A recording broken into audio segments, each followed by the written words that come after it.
Hey, it's Mark Renell with 10-Minute Ecom Success. And today, my guest is Stephen Pemberton, Voice Like a Lion podcast host and owner and founder rather of Elevatum, an e-commerce consultancy helping D2C brands scale from 5 million a year to 25 million using a holistic growth marketing approach after he and his wife built two seven-figure e-commerce businesses of their own. And so with that said, Stephen, man, thanks for being here. Absolutely, man. I'm so excited to be here. Thank you for having me.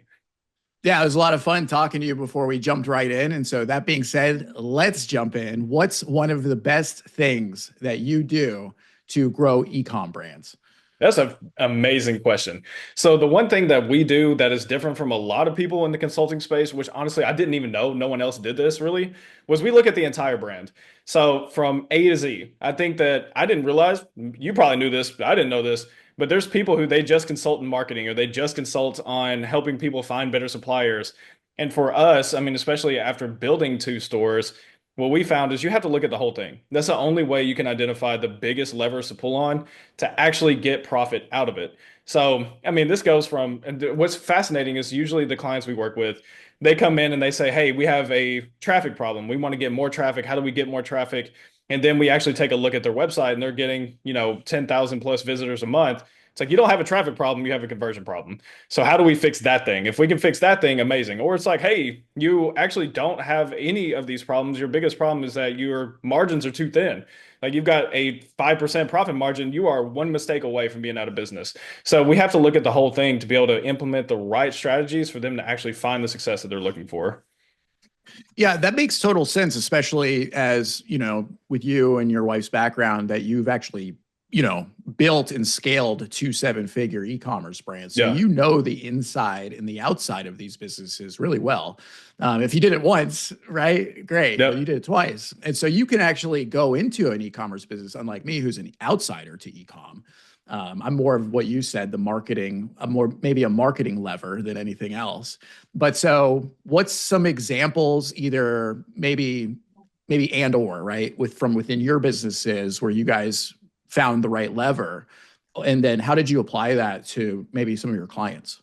Yeah, so one of the big ones that we notice again, even with the traffic thing, and I'll go back to that example, is this happens quite a bit. So there was a brand who came to us earlier in 2024, and they said, "Hey, I don't want to run more ads. I want to get better at this. It's like I want to expand into different channels." And it's like you're getting thousands of people every single month, but your conversion rate is like 0.08. It's like your Wow. conversion rate is trash. It's like I'm pretty sure if we just got you to a point 0.5, that you would have quadrupled your business. And he went, "Oh, yeah, I guess that makes sense, right?" It's like, yeah, so instead of you spending more money on ads, how about we make your ads more efficient? And I think that this is one of the biggest things I've noticed just across the board, even for us, was with our stores, especially the second one, the thing that moved the needle the most was actually not ad spend at all. The thing that we noticed that really worked for us was customer service. So when somebody had a complaint, we were immediately on that thing. So it wasn't, hey, we'll get back to you in the next 24 hours. It's like, no, how can we get back to people in the next 30 minutes? And what we found is that if somebody said, hey, I'm upset, this product came, it's broken, I expected it, blah, blah, blah, blah, blah. Great. Hey, we're processing that refund right now. Hey, instead of you sending that back, how about you just keep the ones that are fine, the things that are working, and we'll send you another one. And we addressed those problems so well that they became repeat customers, which then increased the lifetime value of those customers and the return rate. So that's one of the big things too, is we found a way, and we work with brands on this too, is one of the silent killers of ecom brands is returns. So if I sit there and you can throw around all these metrics. My AOV is $500. It's like, okay, great. Your returns is $499. So you made a buck. So the thing is, and you probably actually lost money on that because of Yeah. shipping and everything else.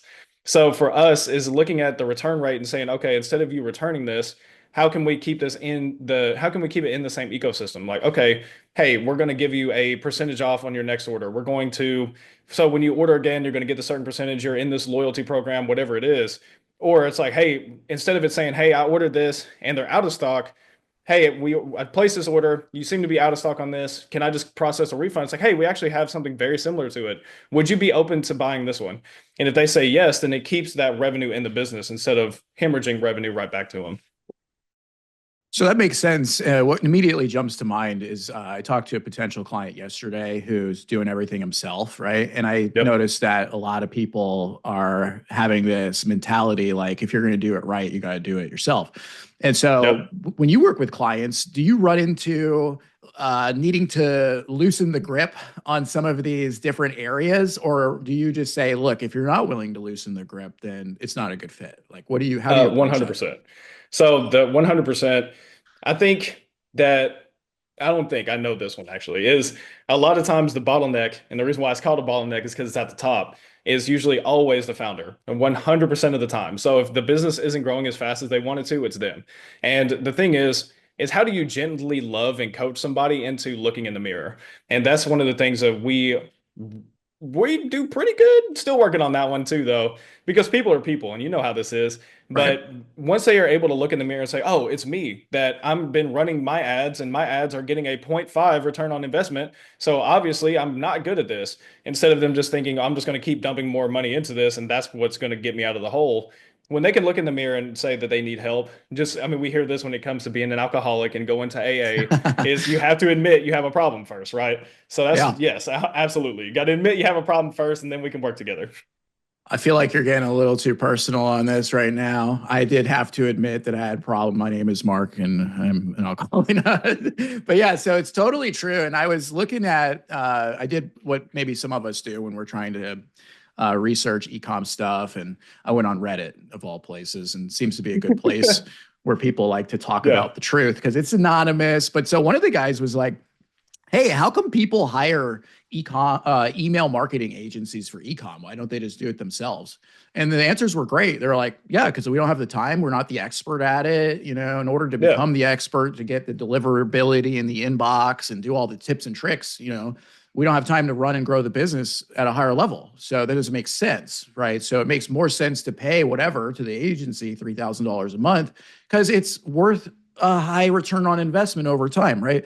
And Yep. so that's one of the things that I've seen in talking to a lot of experts just like you is that the e-commerce owners that really grow are willing to depend on experts to grow their business and let go a little bit, right? But so maybe Have there to. is a little coaching that's involved when you're first Yeah. getting involved with a client.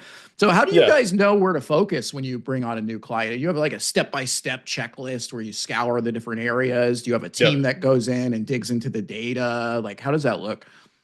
So the way that that looks, and I just want to hit on what you said real quick.